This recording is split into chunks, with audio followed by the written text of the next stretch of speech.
Hello friends, ఈ వీడియోలో home made shampoo ఎలా తయారు చేయాలో చూపిస్తాను. దానికోసం అయితే ముందుగా నైట్ వాటర్లో ఒక 10-15 కుంకుడుకాయలు, కొంచెం వేపాకు, ఇంకా ఎండబెట్టిన ఉసిరికాయ ముక్కల్ని ఒక 2 స్పూన్ల వరకు వేసుకున్నాను. అలాగే 1 స్పూన్ మెంతులు వేసుకున్నాను. ఇంకా ఇవి నైట్ అంతా బాగా నానుతాయి.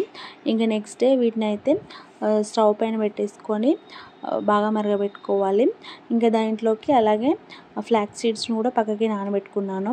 ఇంకా ఈ ఫ్లాక్స్ సీడ్స్ని కూడా దాంట్లో వేసుకొని మరగబెట్టుకుంటున్నాను.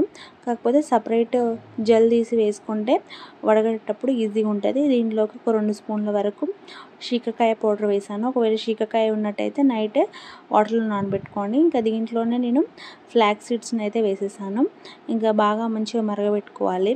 దీంట్లోకి ఒక 5-6 మందారం ఆకులు వేసుకున్నాను. ఇంకా మంచిగా బాగా మరగాలి. మరిగేటప్పుడు అయితే నేను వీడియో తీయలేదు. బాగా మరిగిన తర్వాత ఇంకా చల్లారే వరకు పక్కకైతే పెట్టుకొని దీంట్లో కుంకుడుకాయ గింజలు అయితే ఉంటాయి కదా, ఆ గింజలను అయితే తీసేసేయాలి. మిక్సీ పట్టేటప్పుడు ఇబ్బంది అవుతుంది.